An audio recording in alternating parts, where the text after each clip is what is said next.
하나님의 말씀은 여호수아 24장 1절에서 18절의 말씀입니다. 말씀 함께 봉독하겠습니다.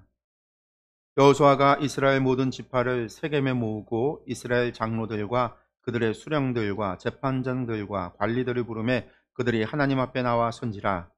여호수아가 모든 백성에게 이르되 이스라엘의 하나님 여호와께서 이같이 말씀하시기를 옛적에 너희의 조상들 곧 아브라함의 아버지 나홀의 아버지 데라가 강 저쪽에 거주하여 다른 신들을 섬겼으나 내가 너희의 조상 아브라함을 강 저쪽에서 이끌어내어 가나안 온 땅에 두루 행하게 하고 그의 씨를 번성하게 하려고 그에게 이삭을 주었으며 이삭에게는 야곱과 에서를 주었고 에서에게는 세일산을 소유로 주었으나 야곱과 그의 자손들은 애굽으로 내려갔으므로 내가 모세와 아론을 보내었고 또 애굽에 재앙을 내렸나리 곧 내가 그들 가운데 행한 것과 같고 그 후에 너희를 인도하여 내어노라. 내가 너희의 조상들을 애굽에서 인도하여 내어 바다에 이르게 한즉 애굽 사람들이 병거와 마병을 거느리고 너희의 조상들을 홍해까지 쫓아오므로 너희의 조상들이 나 여호와께 부르짖기로 내가 너희와 애굽 사람들 사이에 흑암을 두고 바다를 이끌어 그들을 덮었나니 내가 애굽에서 행한 일을 너희의 눈이 보았으며 또 너희가 많은 날을 광야에서 거주하였느니라. 내가 또 너희를 인도하여 요단 저쪽에 거주하는 아모리 족속의 땅으로 들어가게 하매 그들이 너희와 싸우기로 내가 그들을 너희 손에 넘겨주매 너희가 그 땅을 점령하였고 나는 그들을 너희 앞에서 멸절시켰으며 또한 모압 왕 십볼의 아들 발락이 일어나 이스라엘과 싸우더니 사람을 보내어 부올의 아들 발람을 불러다가 너희를 저주하게 하려 하였으나 내가 발람을 위해 듣기를 원하지 아니하였으므로 그가 오히려 너희를 축복하였고 나는 너희를 그의 손에서 건져내었으며 너희가 요단을 건너 여리고에 이른즉 여리고 주민들 곧 아모리 족속과 브리스 족속과 가나안 족속과 헷 족속과 기르가스 족속과 히위 족속과 여부스 족속이 너희와 싸우기로 내가 그들을 너희의 손에 넘겨 주었으며 내가 왕벌을 너희 앞에 보내어 그 아모리 족속의 두 왕을 너희 앞에서 쫓아내게 하나니 너희의 칼이나 너희의 활로써 이같이 한 것이 아니며 내가 또 너희가 수고하지 아니한 땅과 너희가 건설하지 아니한 성읍들을 너희에게 주었더니 너희가 그 가운데에 거주하며 너희는 또 너희가 심지 아니한 포도원과 감람원의 열매를 먹는다 하셨느니라. 그러므로 이제는 여호와를 경외하며 온전함과 진실함으로 그를 섬기라. 너희의 조상들이 강조쪽과 애굽에서 섬기던 신들을 치워버리고 여호와만 섬기라. 만일 여호와를 섬기는 것이 너희에게 좋지 않게 보이거든 너희 조상들이 강조쪽에서 섬기던 신들이든지 또는 너희가 거주하는 땅에 있는 아모리 족속의 신들이든지 너희가 섬길 자를 오늘 택하라. 오직 나와 내 집은 여호와를 섬기겠노라 하니 백성이 대답하여 이르되 우리가 결단코 여호와를 버리고 다른 신들을 섬기기를 하지 아니하오리니 이는 우리 하나님 여호와께서 친히 우리와 우리 조상들을 인도하여 애굽 땅 종되었던 집에서 올라오게 하시고 우리 목전에서 그 큰 이적들을 행하시고 우리가 행한 모든 길과 우리가 지나온 모든 백성들 중에서 우리를 보호하셨음이며 여호와께서 또 모든 백성들과 이 땅에 거주하던 아모리 족속을 우리 앞에서 쫓아내셨음이라. 그러므로 우리도 여호와를 섬기리니 그는 우리 하나님이시미니이다 하니라. 아멘. 네, 성경 이제 저희가 누가복음 들어갔어요. 보시죠. 누가복음 들어갔는데 오늘 주일에는 여호수아 마지막 24장의 이야기. 여호수아 전체에서 여호수아에도 중요한 말씀들이 많이 있지만 이게 보면 가장 중요한 말씀. 여호수아의 이제 마지막 고별 설교인데 어떻게 보면 고별 설교니까 유언과도 같은 그런 고별 설교예요. 여호수아 전체에서 너무나 중요한 말씀입니다. 그 말씀을 오늘 주일에 함께 보도록 되어져 있네요. 한번 보면은요, 자신의 정체성이 무엇인지 태도를 분명히 해야 할 때가 있습니다. 그럼에도 많은 사람이 당장 눈에 보이는 이익 때문에 마땅히 가야 할 길을 가지 못하기도 합니다. 출애굽한 이스라엘 백성도 가나안 땅에 들어오고 나서 다시 선택의 갈림길에 서 있었습니다. 하나님만 섬길 것인지 아니면 풍요를 약속하는 가나안 우상을 섬길 것인지 결단해야 합니다. 사실 이것은 어려운 결정이 아닙니다. 그가 하나님이 이스라엘을 어떻게 인도하셨는지 기억한다면 말입니다. 오늘 말씀에서도 있어요. 여호수아가 한 얘기죠. 너희 오늘 택하라. 너희 섬길 자를 택하라. 어, 그러니까 이스라엘이 가나안 땅을 정복했을 때, 그러면 이제 상상을 한번 우리가 이제 성경을 그냥 무조건 상상을 막 하면은 안 되긴 해요. 함부로 했다가는 잘못된 길로 갈 수가 있긴 하지만 성경을 읽어 나갈 때 성경의 장면을 그때의 상황을 우리가 좀 상상력을 동원해서 그 상황을 좀 이해하려고 하는 것은 성경을 이해하는 데 좀 도움이 됩니다. 이스라엘 사람들이 400년 넘게 애굽 땅에서 살았잖아요. 종살이를 하면서 살았어요. 그 이전에 그들은 유목민이었으니까 아브라함이 유목을 했고 이삭도 유목을 했고 야곱도 유목을 했잖아요. 그래서 양을 치기 위해서 이렇게 돌아다니면서 양을 쳤단 말이죠. 물론 이제 브엘세바의 중심에 터를 잡고서는 그렇게 이제 돌아다니면서 양을 쳤지만 400년 동안 애굽에서 살았으니까 400년 전에 가나안 땅에서 살면서 그 땅이 어땠는지 양을 치면서 어디가 좋고 어디가 나쁘고 그런 걸 알 수가 있냐면 모르죠. 당연히 몰라요. 400 년의 세월이 지나고 나서 그 후손들이 400년 전의 조상들이 어디에서 뭐 들려오는 이제 뭐 전해온 이야기에 어디에 가면 무덤이 있더라. 뭐 그런 것들, 그런 것들은 알 수 있겠죠. 어디에 가면 브엘세바 어디에서는 우물을 팠더라. 그런 건 알 수 있지만 그렇다고 해서 그 땅이 어떤 땅이고 그 땅에서 어떻게 살아가야 되고 그곳에서 무엇을 농사져야 되고 이런 것들에 대한 재반 지식이 당연히 없을 수밖에 없어요. 아무것도. 그리고 400 년을 그 나일강 삼각주 가장 기름진 땅, 그 고센 땅이라고 하는 것도 그 기름진 땅이에요. 그래서 나중에 거기에 람세스가 람셋을 갖다가 건설을 하는 거예요. 수도를 건설해 줘. 좋은 땅이란 말이에요.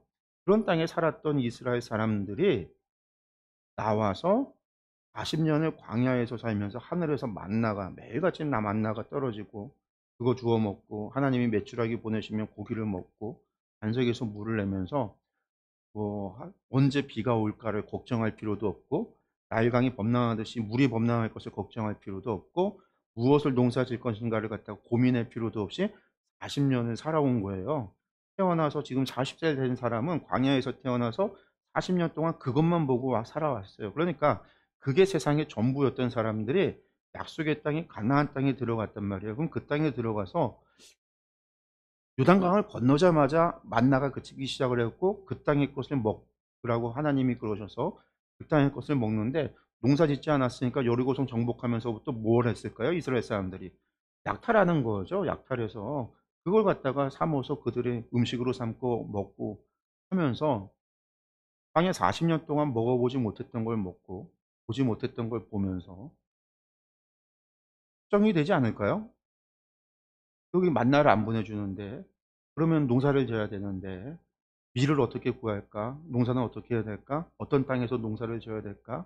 어떻게 열매는 얻을까? 이런 것들이 당연히 궁금하고 알아야 될 필요성이 있을 수밖에 없어요. 근데 이스라엘 사람들 가운데 그것을 설명해 주고 가르칠 사람이 있는가? 있었겠어요. 40년 동안 다 광야에서만 살았고 그전에 농사 양만 고센 땅에 있을 때 양치거나 아니면 다 붙잡혀서 맨날 지푸라기로 벽돌 짓는 일이나 하고 농사야 낡은 그 풍요로운 대지에서 그냥 씨만 뿌려놓으면 알아서 자라는 그런 땅에서 살던 그 사람들 노인들이라고 해도 그런 정도의 지식만을 가지고 있는 그들이 이 가나안 땅에 우리가 기후 얘기하잖아요. 이른 비와 늦은 비가 제때 오지 아니하면 씨조차 뿌릴 수 없고 수확이 곡식이 어물지도 않고 건기가 우기가 나눠져 있고 비가 오면 어떻게 비가 오면은요 우기 동안에 비를 모아서 저장을 해서 그 저장한 걸 가지고 건기를 하는 거예요. 그냥 무조건 우물에서 그러니까 1년 내내 365일 물이 막 올라오는 게 아니라 그러니까 그 사람들이 그 땅에 살던 사람들은요 저장고를 깊이 파서 빗물이 오면 빗물이 그쪽으로 수로를 이렇게 또랑같이 만들어서 인공으로 길을 만들어서 그게 물이 저장고에 들어갈 수 있도록 빗물을 모으는 장치들을 해 놨단 말이에요. 제가 성지순례 갔을 때도 광야에서 그걸 봤어요. 비 오는 날. 그냥 나무가 하나도 거긴 광야가 나무가 하나도 없어요. 풀도 없는 그냥 산이 이렇게 고릉이 돼 있으면은요. 그 옆면을 따라서 돌로다 이렇게 길을 요렇게 쭉 해 놓은 거예요. 그가 뭔가 했더니 비가 오니까 빗물이 이렇게 내려오다가 거기에 걸려서 이렇게 빗물이 이렇게 가는 거예요. 흘러서 이렇게 가면은요. 한 곳에 모이는 곳으로 가요. 지금도 그곳에. 그래서 빗물을 모아서 그 빗물 저장고에 빗물이 모이도록 만들어 놓은 거예요. 그러니까 이런 것들이 있어야지만 살아갈 수 있는 환경이에요. 가나안 땅이라고 하는 곳이 그런 환경의 땅이라는 거예요. 그런 것들을 할 수 있는 지식을 누군가가 전해주지 않으면은요, 그 땅에 살아갈 수가 없어요. 물론 하나님께서 다 알아서 다 챙겨주실 수도 있겠지만 그 땅은 하나님께서 들어가시면서 만나 주시지 않다고 했어요. "니들이 수고하고 내가 너희에게 땅을 주며 너희가 수고해서 너희가 농사지어서 너희가 얻은 것을 하나님 앞에 제사하고 너희의 수고로 하라."고 하나님 그러셨거든요. 그건 누군가가 알려줘야 되죠. 그럼 누가 알려줄 수 있느냐? 그 땅에 사는 사람이 알려줄 수밖에 없어요. 그 땅에 사는 사람. 그래서 여호수아 끝나고 사사기에 들어가면 이 이스라엘 사람들이 어떤 결정을 내리냐면 그 땅의 사람들을 다 쫓아내지 말자. 정복해도 쫓아내지 말자. 그들을 종으로 삼자. 그냥 그들과 함께 교류하자. 그런데 그래서 결국 가나안 땅을 다 정복하지 못하는 거예요. 하나님이 다 정복하고 그들을 추방 쫓아내라라고 했지만 쫓아내지 않는 거예요. 왜? 그들이 데리고 있어야 그들에게 배워서 농사도 짓고 가수도 하고 먹고 살 거 아니겠어요? 그러니까 이 사람들이 하나님을 의지하지 않고 그 사람들의 도움을 선택하게 돼요. 그러면 어떤 일이 벌어지냐면요. 그 사람들에게서 농사를 배운다. 당시에 농사를 배운다는 그 땅에서 농사를 배운다는 건요. 바알 종교를 배우는 거예요. 제가 늘 얘기하지만 고대 사회에서 종교건 과학이라고요. 과학과 종교가 분리되어 있지 않다고요. 그러니까 농업 기술을 배운다는 건 바알 숭배를 배운다라는 거예요. 건축 기술을 배운다라는 건요. 신전, 우상의 신전을 짓는 기술을 배우는 거예요. 이런 것들이 당시 고대 사회란 말이에요. 그러니까 이 사람들이 당연히 주변에 바알 숭배 이런 것들을 할 수밖에 없는 여건이에요. 그런 상황인 거죠. 그러니까 이 사람들이 그곳에서 그럴 수밖에 없는 그렇게 되어질 수 있는 그런 상황. 여호수아는요 그것을 바라보면서 얘기하는 거예요. "너희가 누구를 선택할 거냐? 누구를 믿을 거냐?" 그리고 오늘의 말씀에도 나오지만 이 사람들이 뭐였어요? 애굽에서 가지고 온 우상, 강 저쪽에서 얻은 우상. 이 사람들이 나오면서요 우상들을 다 챙겨 갖고 나왔어요. 하나님이 우상 만들지 말라고 하셨고 다른 신을 섬기지 말라고 했고 그렇게 말씀을 계명을 주고 하셨음에도 불구하고 여호수아 전복 전쟁이 끝나는 이때 마지막 고별 설교를 하는 그때에도 이 사람들이요 부적같이 가지고 있고 우상들 가지고 있고 가족 신으로 있는 드라빔과 같은 것들을 가지고 있고 있었던 거예요. 그 여호수아가 얘기하는 거예요. "그것을 버려라. 하나님을 섬기던 저기를 선택하든 오늘 너희는 선택하라. 그러나 나와 내 집은 여호와 하나님만을 섬기겠다." 이때 선택할 때 중요한 건 뭐예요? 하나님께서 어떻게 행하셨는지를 바라보게 하고 기억하게 하고. 그러니까 너희가 누굴 선택할 거냐. 이 땅에 살아가서 내가 이 땅을 몰라도 농사짓는 법을 몰라도 환경을 몰라도 광야에서 만나로 우리를 먹이셨던 하나님께서 이 땅을 젖과 꿀이 흐르게 하신다라고 하셨으니 하나님께서 우리를 책임져 주실 것이 아니냐라고 하는 믿음이 있다라고 한다면 그 땅에서조차 발을 멀리할 거예요. 기술을 배울 수 있고 이런 것들에 대해서 들을 수는 있겠지만 우상 숭배에 빠지지 않고 그 땅에서 하나님을 섬기려고 하나님을 믿으려고 할 겁니다. 그러나 이제 그게 없으면 결국은 우상 숭배에 빠지게 돼.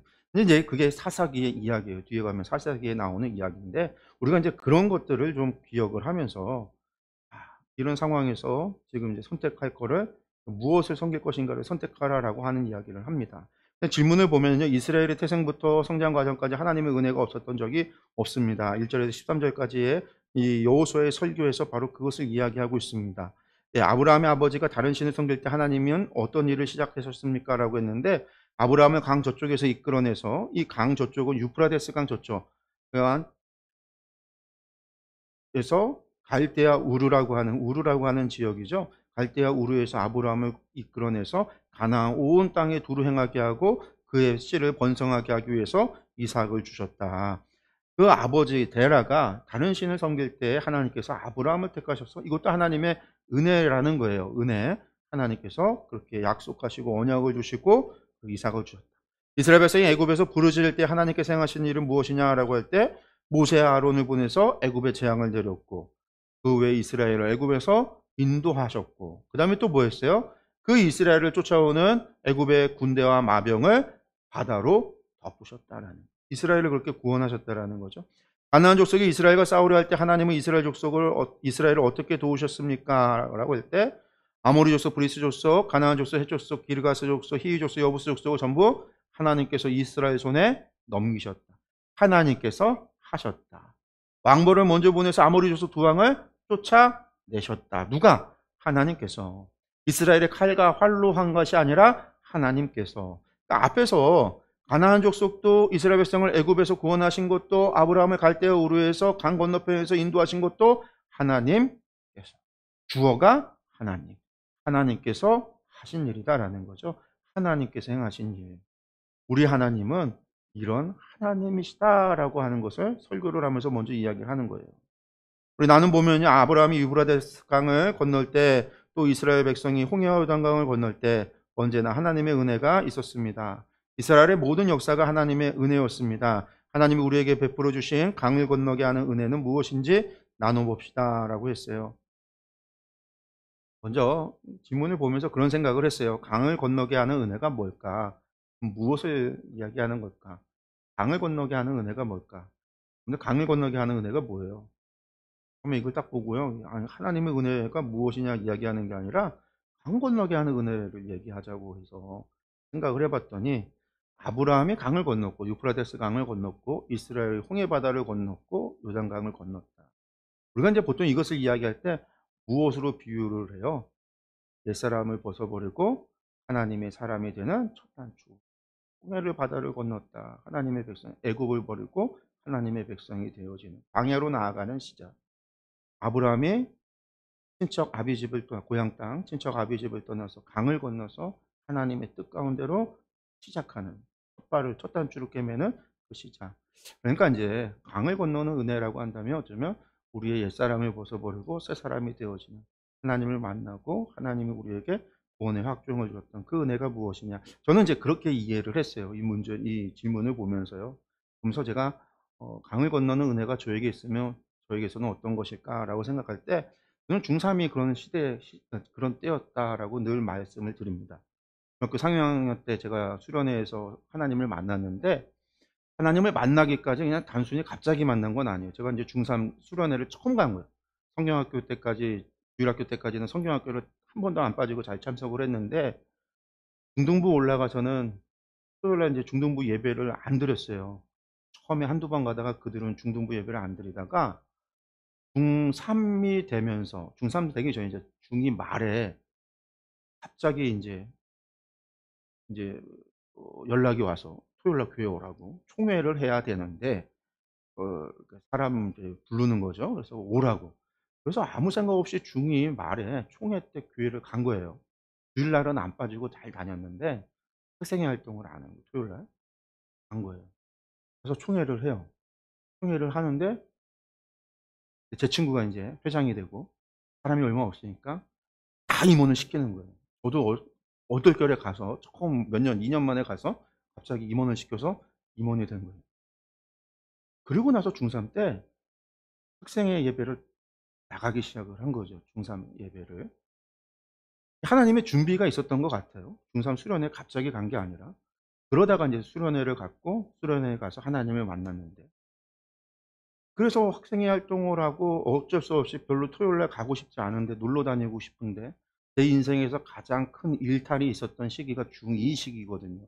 중2 시기 때 늘 뭔가 친구들과 어울리면서 나쁜 짓을 많이 하고 다니던 그런 시기가 중2 시기였기 때문에, 그 시기를 건너서 중3이 되면서 토요일 날 교회를 가게 되면서 그런 친구들과 자연스럽게 멀어질 수밖에 없고 함께하지 못하니까요.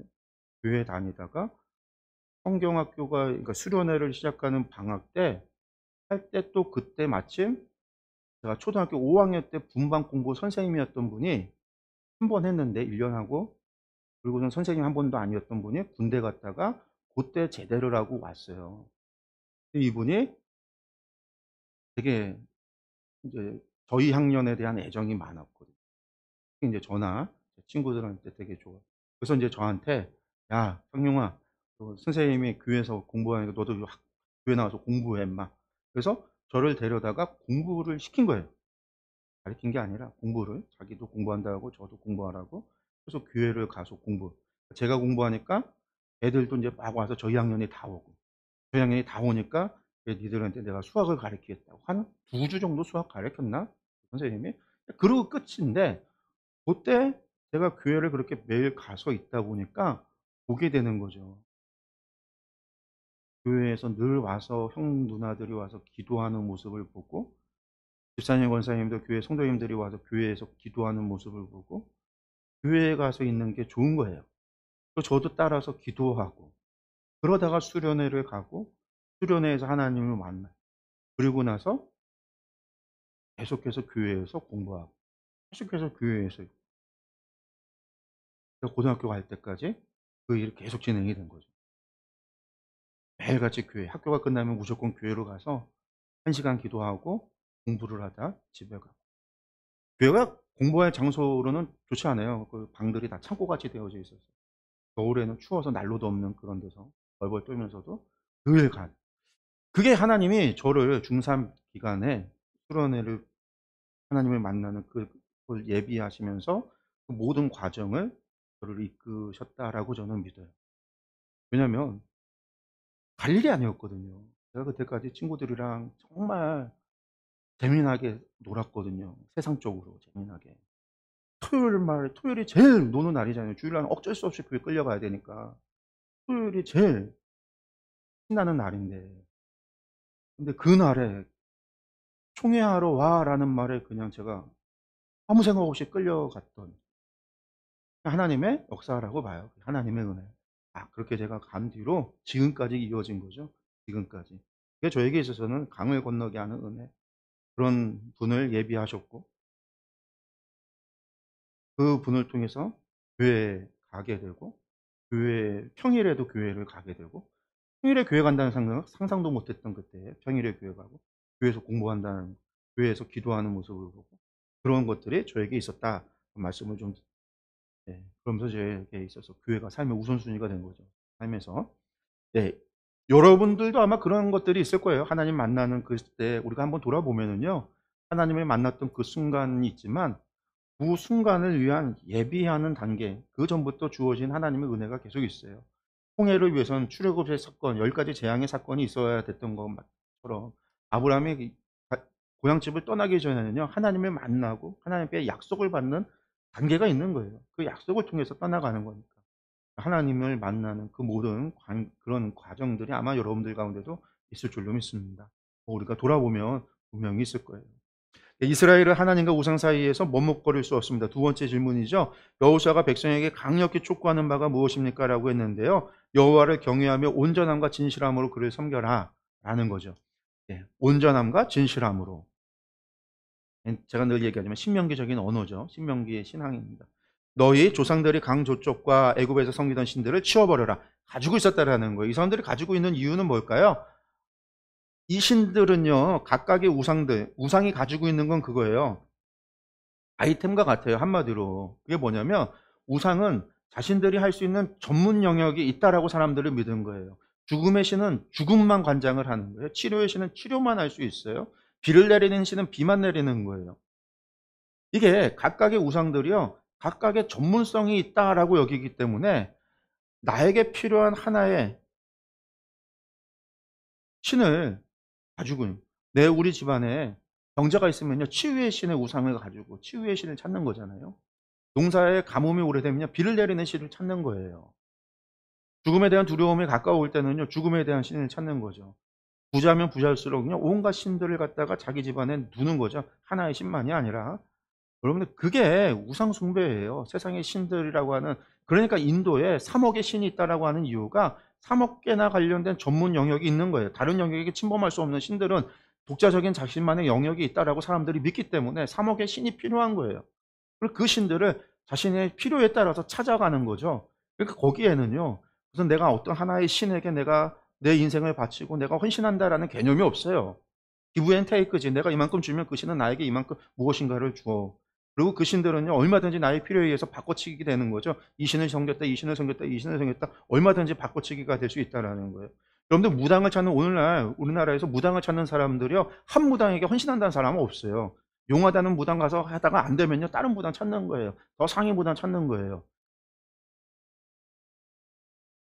되게 재밌는 얘기를 들었어요. 우리나라 지금 무당이 무당이 우리나라를 갖다가 그냥 좌우하잖아요. 지금 무슨 법사, 무슨 법사 해 갖고서 별의별 지금 교회가 그런 거에 휘둘리고 있는 것도 웃긴데 어쨌든 그러잖아요.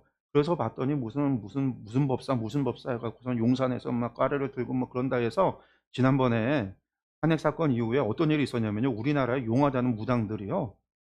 용산으로 살을 쳤대요. 살. 살이 뭐냐면 이제 영화나 드라마 보면은 무당들이 살을 하면 그 사람이 병들거나 죽거나 막 그렇게 저주 비슷한 걸 하는 건데 우리나라에 용하다는 각산의 무당들이요. 날짜를 정해서 같이 용산에다가 그것들 갖다가 적어야 된다고 살을 보냈다라는 거예요. 근데 그런 이야기가 보면서 웃기잖아요. 근데 거기에 보면은요. 무당 계급이 있어요. 우리나라의 최고 왕초 신이 있어요. 왕초 귀신이 있고요. 왕초 무당이 있고요. 그 밑에 서열들이 있어요. 마치 하이라키, 피라미드 하이라키처럼요. 등급이 있어요. 등급이. 그러니까 얼마든지 갈아타죠. 한 귀신에게 내가 헌신한다? 그런 건 존재하지 않아요. 우상 숭배는요. 우상 숭배는. 이 사람들은 왜 이런 걸 가지고 나왔어요? 하나님께서 우리에게 만나도 주시고요. 우리에게 전쟁은 여호와의 것이라 승리도 주셨고요. 우리에게 물도 주시고요. 매출하기도 주시지만 혹시나 다른 거는 그러니까 자기에게 이익이 될 만한 신들을 갖고 다니는 거예요.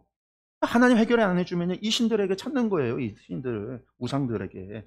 그게 당시의 신앙이에요. 이 사람들이 이렇게 하는 이유가.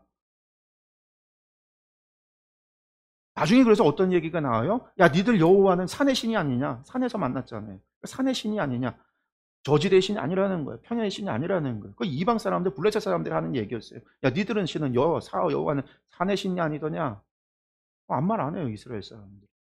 이스라엘 사람들 가운데서도 그런 생각 가진 사람 많았거든요. 당시에 사람들이. 그래서 우상을 가지고 있는 거예요. 근데 여호수아가 이야기하는 거예요. 치워버려라. 그리고 오늘 너희가 섬길 자를 택하라. 양다리, 문어다리 하지 말고 오직 여호와 하나님만. 그러니까 이러한 신앙도요. 그전까지 있었던 다신교적인 신앙에서는요. 나올 수 없는 신앙인 거예요. 어떻게 한 신에게 내가 헌신해? 한 신에게 헌신하고 올인했다가 이 신이 나에게 무언가를 해결해 주지 못하면 어떻게? 내가 다른 신을 찾아야 되는데 내가 올인해 버렸는데 다른 신을 어떻게 찾아? 안 되는 거예요. 그래서 우상 숭배하는 많은 신들이 있는 다양한 신들을 믿는 이 다신교 사회에서는요. 한 신에게 하는 올인은 없어요. 헌신은 없어요. 그런 제사장이라고 하면 모를까?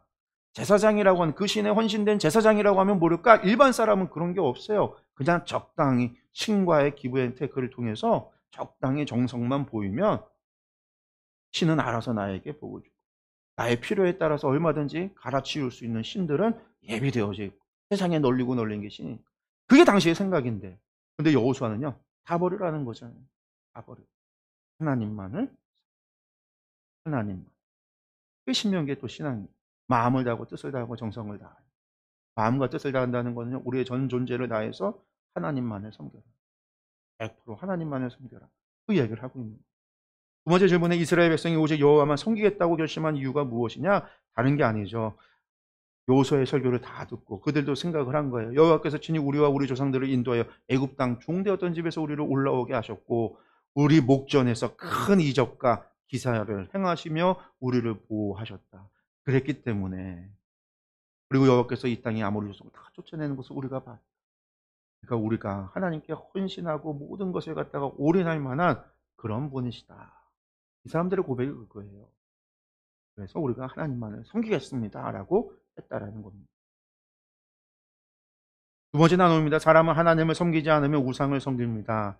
따라서 우리 삶은 언제나 하나님을 섬기느냐 아니면 우상을 섬기느냐 하는 선택의 연속입니다. 이런 선택의 기로에 섰던 경험을 나눠보고 하나님을 선택하는데 걸림돌이 되는 것은 무엇인지 이야기해 봅시다 라고 했는데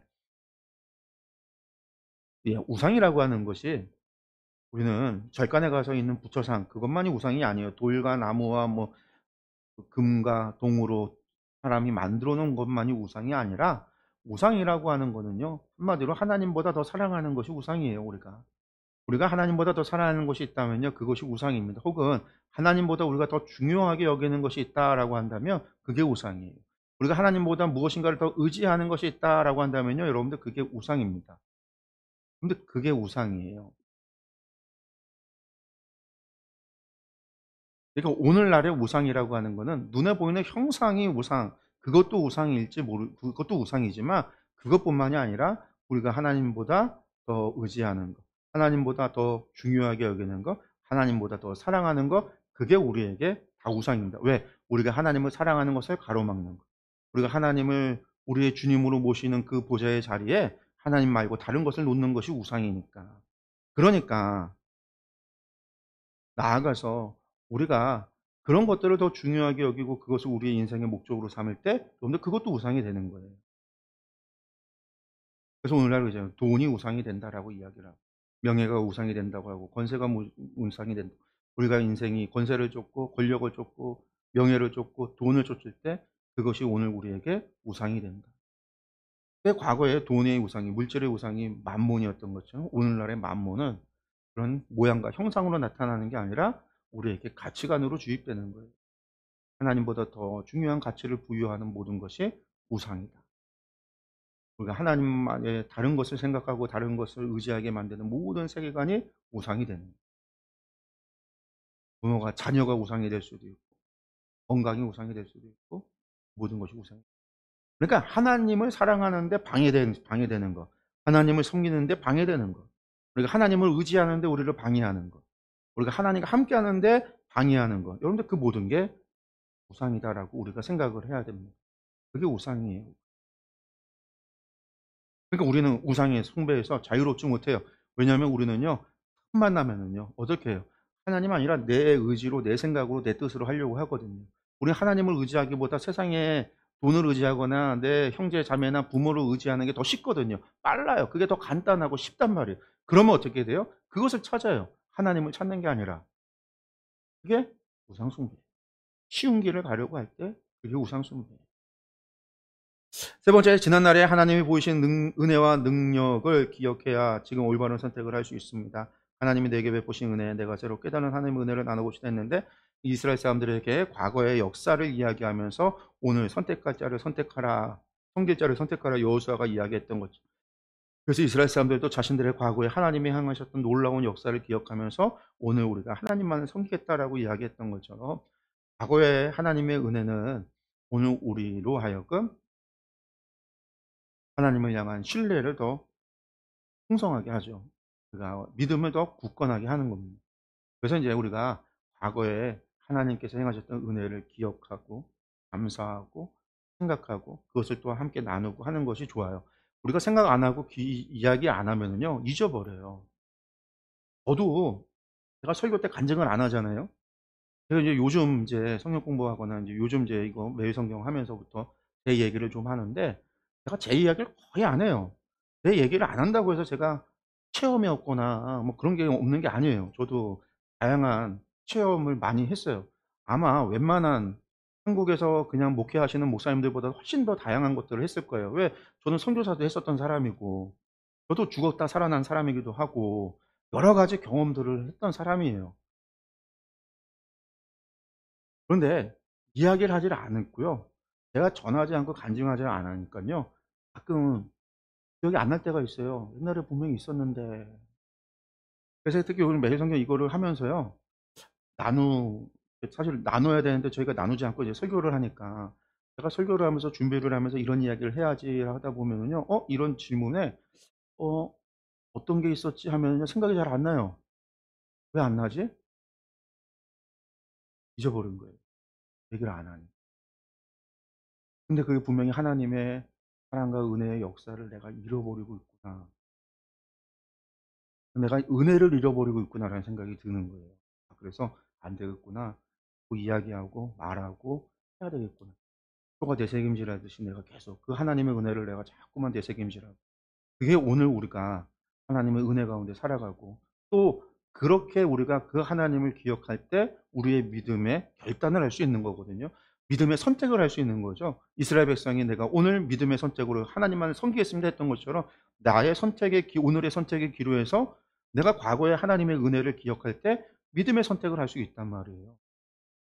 그리고 그것이 또 오늘의 뭐가 될까요? 하나님의 은혜를 경험하고 체험하는 것이 되죠. '아 이게 나의 신앙의 양분이고 믿음의 양분인데 내가 이것을 잃어버리고 있었구나. 되새김질하지 않고 있었구나.' 하나님의 은혜를 내가 잃어버리고 살아가고 있었구나'라는 생각을 갖게 된 거예요. '아 그러지 말아야지. 더 이야기해야 되겠구나. 내가 맨날 성경만 얘기만 하고 제 얘기하는 거 자랑 같아서 얘기 안 하려고 그러는데 아니다. 신앙은 은혜는 자꾸 나눠야 돼. 무엇보다도 나를 위해서 해야 되겠구나'라는 생각을 좀 갖게 됐습니다. 네. 여러분들도 그런 것을 나눴으면 좋겠어요. 이야기를 다른 사람에게. 자랑해야 될 거 아니에요. 뭘 자랑해요? 내가 하나님을 믿고 예수님을 믿어서 나에게 뭐가 좋은지를 안 믿는 사람에게 자랑을 해야 그 사람들이 부러워서라도 올 거 아니에요. 하나님은 그래서 우리에게 복을 주시는 거예요. 세상 사람들이 부러워하도록. 그래서 그 사람들이 하나님께 오도록. 부러워하게 하려면요, 자랑하는 수밖에 없어요. 이야기하는 수밖에 없어요. 하나님이 나에게 주신 은혜를, 내가 하나님을 체험한 그 은혜를 자랑하고 이야기하고 나누는 수밖에 없어요.